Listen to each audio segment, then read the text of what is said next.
Hello. Hello. हाँ जी पूछे खुला वा।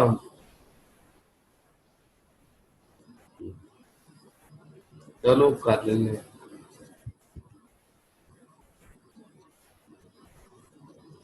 हाँ जी उन्होंने कह दो।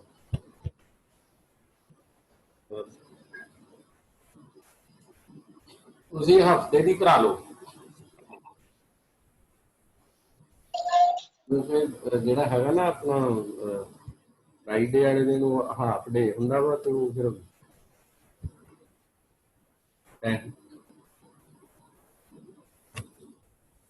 ਨਹੀਂ ਹਫਤੇ ਵਾਲੇ ਦਿਨ ਖੁੱਲਾ ਹੁੰਦਾ ਦਫ਼ਤਰ ਤੇ ਖੁੱਲਾ ਹੁੰਦਾ ਲਾਕਡਾਊਨ ਬਾਹਰ ਹੁੰਦਾ ਇੱਥੇ ਤਾਂ ਨਹੀਂ ਹੁੰਦਾ ਮਾਰਕੀਟਾਂ ਬੰਦ ਹੁੰਦੀਆਂ ਹਫਤੇ ਵਾਲੇ ਦਿਨ ਤਾਂ ਖੁੱਲਾ ਹੁੰਦਾ ਹਾਂਜੀ ਪੁੱਛ ਲਓ ਬੈਂਕਾਂ ਵਾਲਾ ਕੰਮ ਆਪਾਂ ਜੁਮੇ ਵਾਲੇ ਦਿਨ ਕਰ ਲਾਂਗੇ ਜੁਮੇ ਰਾਤ ਨੂੰ ਕਰ ਲਾਂਗੇ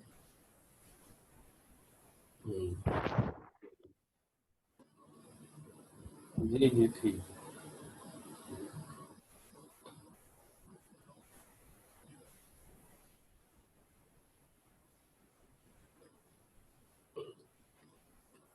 ये आ गए सारे शुरू करें क्लास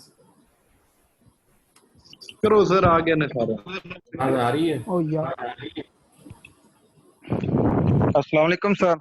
जी वालेकुम सलाम आज पढ़ना क्या है हमने सर 2 मिनट वेट कर लें सर, स्टूडेंट आ जाएं। चलो ठीक है वेट कर लें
बिस्मिल्लाहिर्रहमानिर्रहीम तो अभी मुझे बता दें लास्ट हमने कहाँ तक पढ़ा है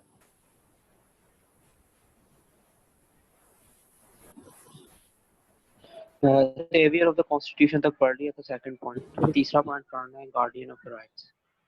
गार्डियन ऑफ द राइट्स जी sir. Of the United states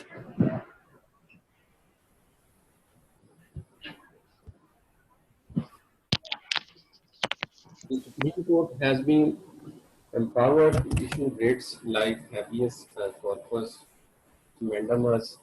certiorari, and injunction for the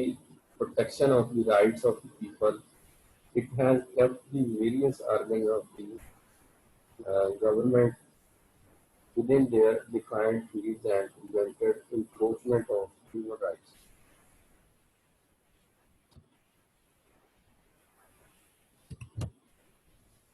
Constitution of the United States of America empowered the Supreme Court to save to protect the fundamental rights of the citizens of the United States of America through exercising the power of writ of habeas corpus, the the writ of mandamus and the writ of certiorari and injunctions, it means stay orders. We already discussed in our previous lectures about the writ of habeas corpus in detail and about writ of certiorari as well in detail, but did not discuss about the writ of mandamus. Now I shall give you a brief review of the writ of habeas corpus, writ of mandamus, and a writ of certiorari and injunction as well. What is a writ of habeas corpus? Writ of habeas corpus is a writ in which the court issue the directions to a government official or a private person who detained a person in his custody unlawfully. यानी unlawful detention किसी भी citizen की जो है उसको ख़त्म करवाने के लिए या उसकी एक्सप्लेनेशन लेने के लिए कोर्ट के अंदर रिट ऑफ हैबियस कॉर्पस जो है वो फाइल की जाती है। अगर जिस बंदे ने या पुलिस ऑफिसर ने किसी भी सिटीजन को अपनी अनलॉफुल कस्टडी के अंदर डिटेन किया हुआ है, उसके बारे में कोर्ट के अंदर वो कोर्ट को एक्सप्लेन करने में नाकाम हो जाए या कोर्ट को सेटिस्फाई करने में नाकाम हो जाए उसकी जो डिटेंशन है, court can issue the direction और orders to release that person who was unlawfully detained by a government official or police officer or a private person. वो रिट ऑफ मैंडामस, अगर आप किसी भी गवर्नमेंट ऑफिशियल के पास जाते हैं अपने किसी काम के लिए और वो गवर्नमेंट ऑफिशियल जो है वो आपका काम करने से इनकार कर देता है, लेकिन वो जो आप उसके पास काम लेके गए हैं वो काम करने के लिए that government official was bound by law, तो आप उसके खिलाफ रिट ऑफ मैंडामस फाइल करेंगे कि कोर्ट से आप डायरेक्शन लेंगे कि ये काम मैं लेके गया था, by law he is bound to do but he refuse to do और he refuse to act upon my request और एप्लीकेशन, जो भी आप कोई वहां पे अपना लाफुल काम लेके गए थे उस ऑफिस के अंदर। रिट ऑफ सरशरारी जो है द रिट, इस रिट के अंदर किसी भी कोर्ट ऑफ लॉ जो है या एग्जेक्टिव जो है वो अपनी बियॉन्ड जुरिस्डिक्शन जाके कोई फैसला देते हैं या काम करते हैं, उनके खिलाफ रिट ऑफ सरशरारी फाइल की जाती है सुप्रीम कोर्ट के अंदर। तो जैसे हमने पहले भी पढ़ा था कि सुप्रीम कोर्ट के अंदर अपील जो फाइल की जाती है against the decision of highest state court, तो वो in the form of writ of certiorari ही फाइल की जाती है। तो इंजेक्शन है तो वो स्टे ऑर्डर जो है जो सुप्रीम कोर्ट जो है अगर उसके पास एक ऐसा मामला आ गया है जिसकी डीप एप्रिसिएशन के बाद उसके ऊपर कोई डिसीजन रिक्वायर्ड है बाय द लिटिगेंट या तो कोई पब्लिक इंटरेस्ट का मामला है वो कोर्ट के अंदर आ गया इन द फॉर्म ऑफ सूट और केस, तो उसको अगर कोर्ट जो है उसने डिसाइड करना है काफ़ी कंसिडरेशन के बाद, तो at first date of hearing the court can issue injunction और stay order on that particular action of the government which was challenged in the court until the final decision of the court। यानी एक मामला court में आ गया है तो court जो है उसका जो फाइनल डिसीजन है उस मामले के ऊपर जो चीज चैलेंज की गई है कोर्ट के अंदर, उस पे फाइनल डिसीजन तक जो है स्टे ऑर्डर ग्रांट कर देगी ताकि जो लोगों के जो राइट्स हैं वो फाइनल डिसीजन तक इन्फ्रिंज ना हो। ये तो जो इसके जो पावर्स है सुप्रीम कोर्ट की to protect the rights of the people, वो कैसे करेगी, ये रिट्स की फॉर्म में करेगी, उसको मैंने थोड़ा बहुत आपको डिस्कस किया है और बताया है।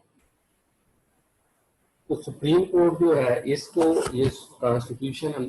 Of United States of America ने ये पावर्स जो ग्रांट की हैं in the form of writs of habeas corpus, mandamus, certiorari and injunction, ये की है to protect the rights of the people and to keep the various organs of the United States of America within their defined uh, fields and prevented encroachment of human rights। यानी जो organs of the states of United States of America हैं उनकी जितनी भी defined powers हैं, defined उसके जो function है या डिफाइंड उसकी जुरिस्डिक्शन है अदारों की, सुप्रीम कोर्ट उनके ऊपर एक ऐसा अदारा है जो उनको अपनी अपनी लिमिट्स के अंदर रखता है और जो भी कोई state organ of the state अपनी जुरिस्डिक्शन से बियॉन्ड जाता है और बियॉन्ड जाते हुए citizen of United States of America के rights provided in the constitution उनको वायलेट करता है या उनके ऊपर एनक्रोचमेंट करता है, जिसको उर्दू में तजावजात कहते हैं, तो उनको प्रोटेक्ट कौन करेगा, वो सुप्रीम कोर्ट करेगा और इन the form of rates of habeas corpus, mandamus, certiorari and injunction।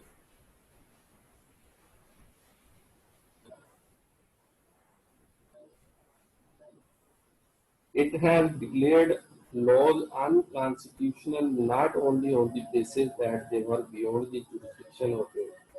particular organ, but also on the ground that they were unremarkable or unjust। It has determined the constitutionality of laws on the basis of due process of laws of the Constitution।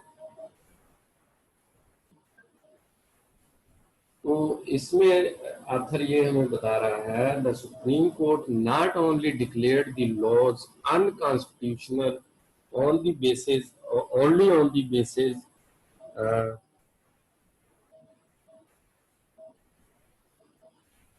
only on the basis of that they were beyond the jurisdiction of particular organ, but also on the basis that those actions were unremarkable and unjust। यानी supreme Court ने government के अदारों के actions और legislature के बनाए हुए laws को invalid and unconstitutional सिर्फ इस बेस के ऊपर या इस बुनियाद पे नहीं डिक्लेयर किया कि वो जो अदारा है उसने बियॉन्ड इट्स जुरिस्डिक्शन परफॉर्म किया है या वो लेजिस्लेचर ने जो लॉ बनाया है that is unconstitutional on the basis that is the against the constitution of United States of America. ये दो बुनियादों के ऊपर ही लॉज ऑफ द लेजिस्लेचर को गैर कानूनी या आइन के खिलाफ डिक्लेयर नहीं किया गया, बल्कि सुप्रीम कोर्ट ने बहुत से एक्शन जो हैं took by the executive and laws made by the legislature उनको अनकॉन्स्टिट्यूशनल डिक्लेयर किया है on the basis of that they were unremarkable and unjust। It means they were against the justice। यानी वो जो लॉज बनाए गए हैं और वो जो एक्शंस हैं जो किसी भी एग्जेक्टिव या आर्गन ऑफ द स्टेट ने उठाए हैं या आर्डर इशू किए हैं वो इंसाफ के तकाजों को के मुताबिक नहीं है जो लोगों के फंडामेंटल राइट्स को वायलेट कर रहे हैं। It has determined the constitutionality of laws on the basis of due process of law clause of the Constitution. तो supreme court of United States of America ने लॉज को जो अनकॉन्स्टिट्यूशनल डिक्लेयर किया है अपने फैसलों के अंदर, ऐसे लॉज जो लोगों के फंडामेंटल राइट्स को वायलेट करते थे, ऐसे लॉज जो या एग्जेक्टिव ऑर्डर्स जो लोगों के फंडामेंटल राइट्स के ऊपर इंक्रोचमेंट थी, उनको इस बुनियाद पे अनकॉन्स्टिट्यूशनल डिटरमिन किया कि वो जो actions took by the executive and laws made by the legislature they were not according to the due process of law of clause of the Constitution. What is a due process of law? तो उसकी एक example है कि if you are a complainant in Pakistan and you approach the station house officer of your local police station, who is SHO, to file a complaint against a person. तो आप वो जब SHO के पास जाएंगे मुकदमा एफआईआर दर्ज करवाने के लिए, तो लॉ ने आपको एक प्रोसेस दिया है कि if you have a complain against a person, you should approach the SHO of your local police station to file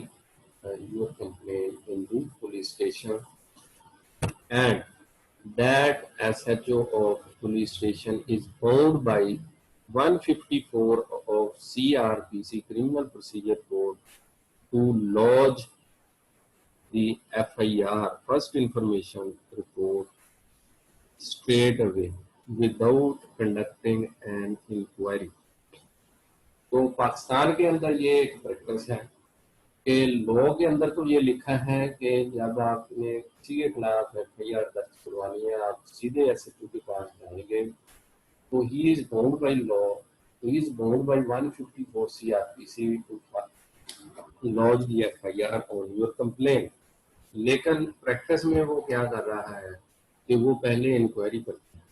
तो सुप्रीम कोर्ट ऑफ पाकिस्तान ने मैनी टाइम ये डिक्लेयर किया है कि the FIR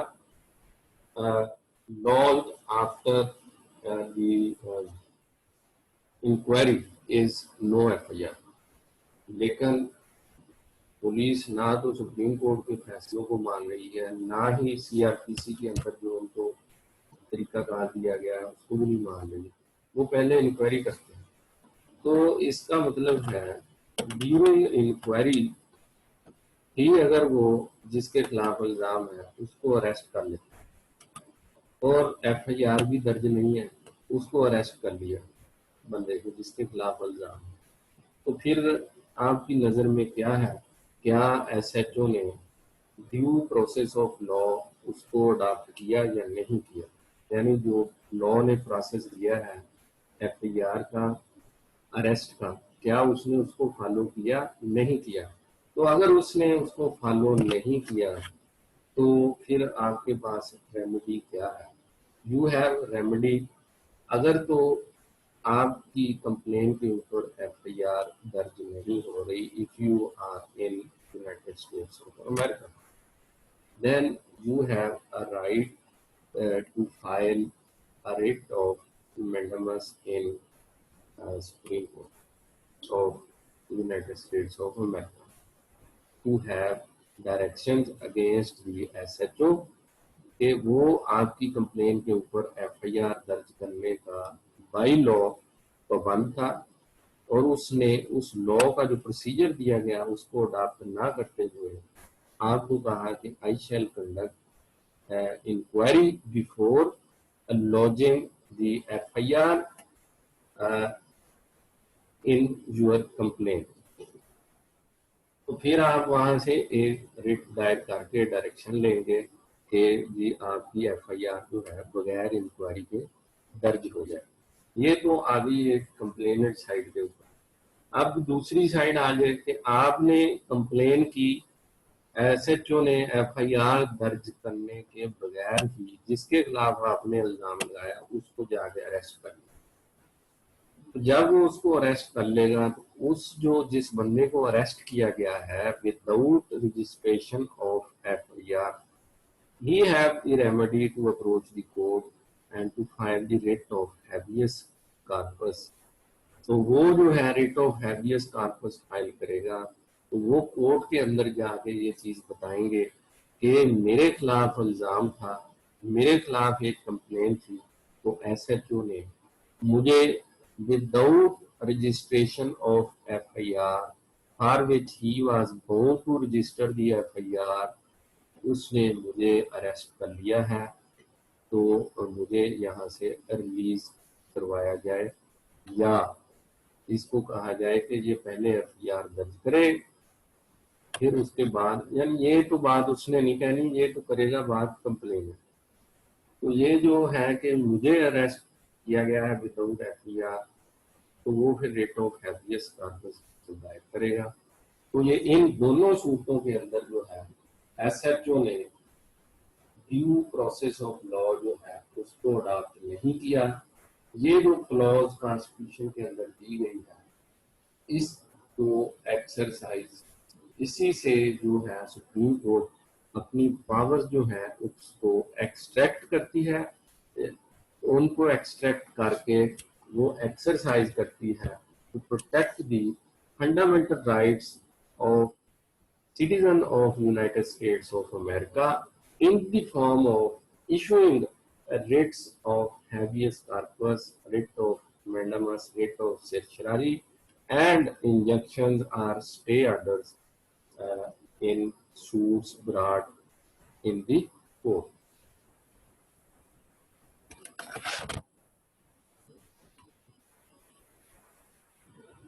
Before 1930s, the Supreme Court gave great protection to the right to property and declared government regulation of prices has taken away liberty and property without due process of law. Since 1930s, the government has expanded. Since 1930s, the court has expanded its interpretation of the due process laws for the protection of civil liberties and restricted the protection given to property. This indicates a trend in the beliefs of the court. As now constituted, the court believes that men are to be free to the maximum extent possible. In more than a score of cases, the Supreme Court has upheld the right of freedom of religion. In a case decided in 1948, the court held that neither a state nor federal government can set up a church. तो 1930s के से पहले government की जो regulation of prices थी, जिसमें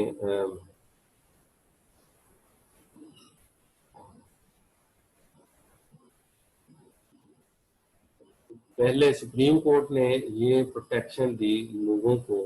उनका right to property, और गवर्नमेंट का जो रेगुलेशन ऑफ प्राइसेस का जो लॉ उन्होंने कोई बनाया था, उसको सुप्रीम कोर्ट ने ये डिक्लेयर किया कि that law is just like taking away the liberty and property without due process of law from the people of the United States of America. तो फिर 1930s के बाद कोर्ट ने इस इंटरप्रिटेशन को एक्सटेंड किया, जो ड्यू प्रोसेस ऑफ लॉ की है for protection of civil liberties, उसको एक्सटेंड किया and restricted the protection given to property. तो उसमें उन्होंने फिर जो प्राइसेस के बारे में रेगुलेशन था उसको उन्होंने यानी स्किप करते हुए जस्ट जो protection given to property of people उसी को अपहेल्ड किया। तो ये वो कह रहे हैं कि ये उनका जो बिलीफ ट्रेंड है सुप्रीम कोर्ट का, उसको ये जाहिर कर रहा है। और उसके बाद ये भी है कि सुप्रीम कोर्ट जो है आज के दिनों तक ये अब समझती है कि जो citizen of United States of America they should have maximum right of they should be free to the maximum extent possible, जितना यानी पॉसिबल एक्सटेंट है उतना लोगों को फ्री कर देना चाहिए, उनको उतने ही ज्यादा राइट्स दिए जाने चाहिए. In more than a score of cases, the Supreme Court has upheld the right of freedom of religion. यानी as we already discussed in amendment number 1 that the people have uh, freedom of religion and they are free to exercise or follow the religion of their own choice. तो इस amendment जो उसमें दी गई है constitution के अंदर amendment number 1, उसमें जो फ्रीडम ऑफ रिलीजन को प्रोटेक्ट किया गया है, इसको कोर्ट ने अपने केसेस के अंदर अपहेल्ड किया है. और 1948 के अंदर सुप्रीम कोर्ट ने ये डिसाइड किया neither the a state or federal government can set up a church. यानी ना ही कोई स्टेट और ना ही फेडरल गवर्नमेंट कोई चर्च जो है उसको सेटअप कर सकती है यूएसए के अंदर. ये 1948 के अंदर डिसाइड किया गया. ये आवाज किसको नहीं आ रही यार भाई? वकार भाई सुनिए और अमल करें. Neither can pass laws which aid one religion and all religions are preferred one religion over another. In a number of cases, the court has upheld the rights of the Negroes. अच्छा, उसके बाद इसमें ये बताया गया है, जैसा कि अमेंडमेंट नंबर 1 में ये बताया गया था कि the federal government or state government of the United States of America cannot aid or cannot provide support, financial support or moral support to but one religion or all religions or prefer one religion over the other, over another. तो फिर उसके बाद in number of cases the court has upheld the rights of the Negroes. यानी फिर और बहुत सारे cases के अंदर सुप्रीम कोर्ट ने निग्रोस जो हैं, द ब्लैक पीपल, उनके जो राइट्स जो हैं प्रोवाइड किए गए हैं इन कॉन्स्टिट्यूशन, उनको अपहेल्ड किया है in number of cases.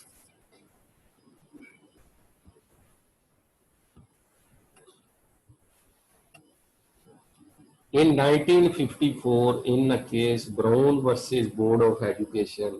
the Chief Justice, then Chief Justice Warren, observed in that case, does segregation of children in public schools simply on the basis of race,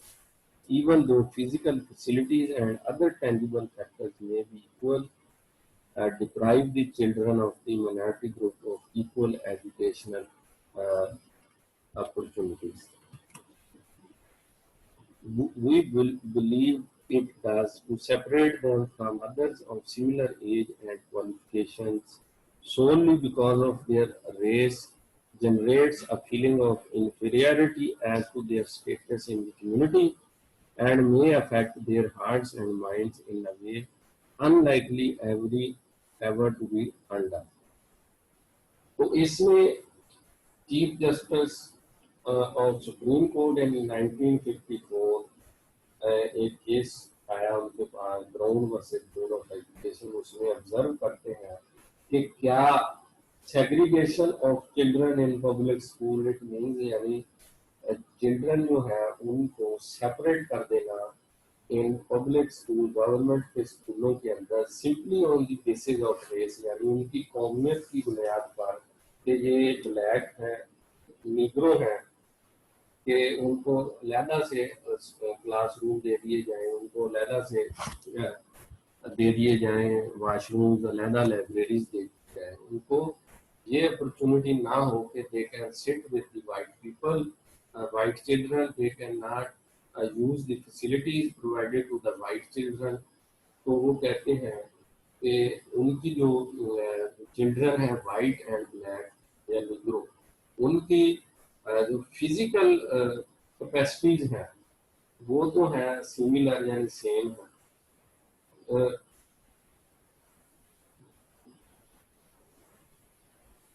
तो वो कह रहे हैं कि फिर even though physical facilities and other tangible factors में भी equal deprive the children of the minority group of equal education.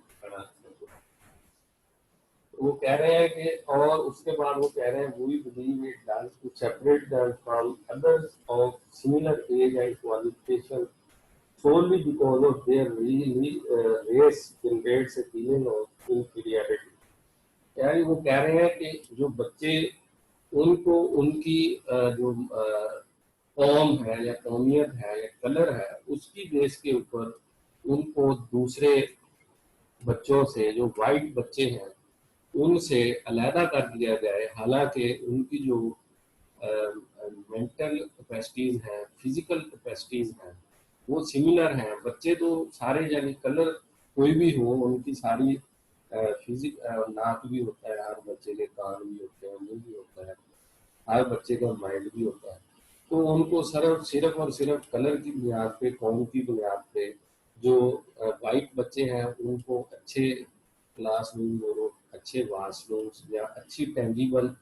जो है अपॉर्चुनिटीज यानी लाइब्रेरीज जो हो गई या कंप्यूटर लैब जो है उनको वाइट बच्चे उनको अच्छी दे दी जाए, जो निग्रो है उनको लो ग्रेड की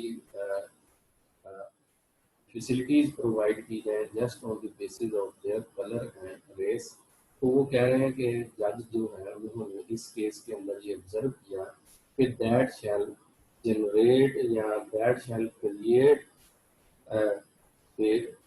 उनके माइंड के अंदर इंफीरियरिटी कम्प्लेक्स जो है एहसास कमतरी पैदा कर देगा उनके दिल और दिमाग के अंदर, जो जल्दी नहीं जाएगा, खत्म नहीं होगा इन नियर फ्यूचर।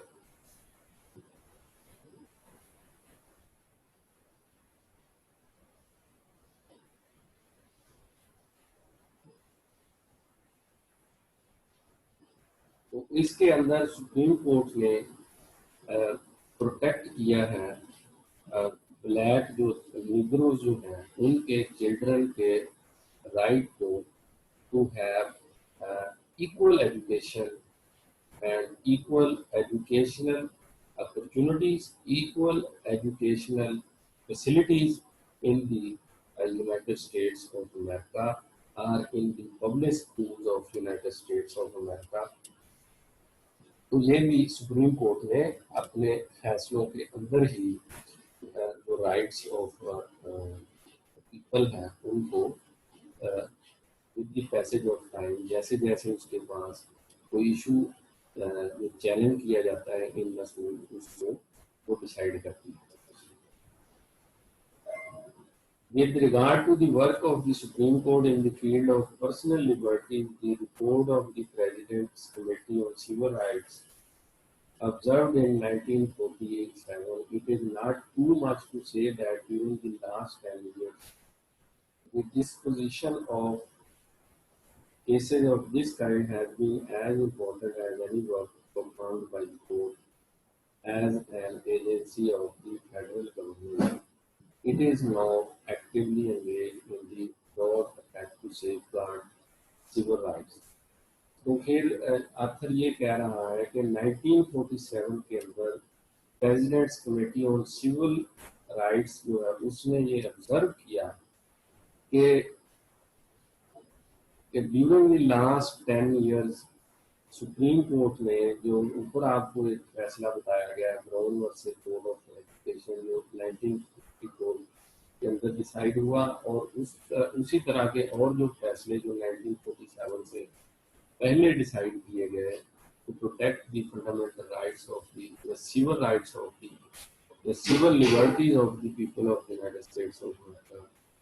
तो ऐसे जो केसेस 10 साल के अंदर, वो जो 1947 में रिपोर्ट आई, वो कह रहा है कि जो फैसले आए हैं, तो सुप्रीम कोर्ट ने एक इम्पोर्टेंट काम किया है to protect the civil liberties of the people of the United States of America. और वो कह रहे हैं कि it is an agency actively engaged in broad effort to safeguard civil rights. यानी प्रेसिडेंट की जो सिविल लिबर्टीज के ऊपर एक कमेटी होती है, उसने 1947 के अंदर अपनी एक रिपोर्ट दी जिसमें बताया कि लास्ट 10 इयर्स के अंदर सुप्रीम कोर्ट ने जो फैसले किए हैं, तो सुप्रीम कोर्ट ने एक एक्टिवली एंगेज्ड एजेंसी या आर्गन ऑफ द स्टेट अपना काम करते हुए लोगों के राइट्स को प्रोटेक्ट किया है, और लोगों के राइट्स जो हैं कॉन्स्टिट्यूशन के अंदर दिए गए हैं उनको अपहेल्ड किया है। तो जैसे पाकिस्तान के अंदर है कि मैनी टाइम्स लोग जो होते हैं उनकी ये डिमांड होती है कि फलां पर्टिकुलर इशू के ऊपर सुप्रीम कोर्ट जो है वो सुओ मोटो ले, लेकिन it depends upon the chief justice of Supreme court के वो कौन है। तो फिर मैनी टाइम फिर आप कहते हैं कि मुल्क के अंदर ये एक गैर कानूनी काम हो रहा है बाई दी गवर्नमेंट पाकिस्तान, तो सुप्रीम कोर्ट को इसके अंदर इंटरफेयर करना चाहिए। तो फिर अगर सुप्रीम कोर्ट इंटरफेयर नहीं करती तो आप लोगों की या हमारी ओपिनियन होती है कि सुप्रीम कोर्ट सो रही है। तो ये जो यूएसए की सुप्रीम कोर्ट है, इसने जब से इसकी फॉर्मेशन हुई है, इसने बहुत ही एक्टिव रोल प्ले किया है to protect the civil liberties, fundamental rights of the people of the United States of America. और उसके अलावा लॉज जो बनाए गए हैं, those laws who are against the constitution या अनकॉन्स्टिट्यूशनल थे, उनको, या एग्जेक्टिव ऑर्डर जो इशू हुए जो लॉ के खिलाफ थे, कॉन्स्टिट्यूशन के खिलाफ थे, या लोगों के फंडामेंटल राइट्स को इन्फ्रिंज करते थे, उनको invalid and null and void declare करके लोगों के राइट्स को प्रोटेक्ट किया है और कर रही है सुप्रीम कोर्ट, और आज भी कर रही है। और लास्ट लेक्चर के अंदर मैंने आपको सुप्रीम कोर्ट का एक डिसीजन जो शेयर किया था, जिसमें रिसेंटली सुप्रीम कोर्ट ने प्रेसिडेंट ट्रंप के ऐसे ऑर्डर को जो उसने इशू किया था कि जो बच्चे यूनाइटेड स्टेट्स ऑफ अमेरिका के अंदर मौजूद हैं जिनके पास डॉक्यूमेंट्स नहीं हैं, तो उनको डिपोर्ट कर दिया जाएगा। तो सुप्रीम कोर्ट ने ये मेरे ख्याल में 18 तारीख को इसी महीने की ये फैसला दिया कि that order issued by president Trump was illegal या अनकॉन्स्टिट्यूशनल। तो वो जो बच्चे हैं जो यूनाइटेड स्टेट्स ऑफ अमेरिका के अंदर मौजूद हैं और उनके पास डॉक्यूमेंट्स नहीं हैं, उनकी डेपोटेशन रोक दी गई और उनको उनके लिए यूनाइटेड स्टेट्स ऑफ अमेरिका के अंदर पासपोर्ट लेके as a citizen of United States of America रहने का एक कहने का रास्ता जो है वो खोल दिया गया या एक उनको अपॉर्चुनिटी दे दी गई। Any question?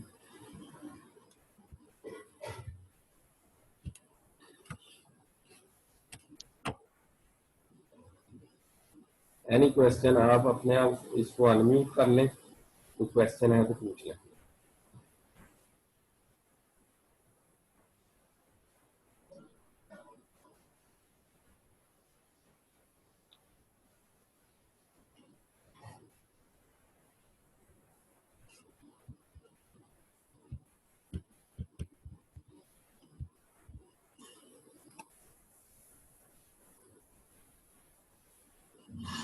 इसके बाद ये क्लास जो है अभी मैं इसको रिज्यूम कर दूंगा, तो आप लोगों ने इसको ज्वाइन करना है।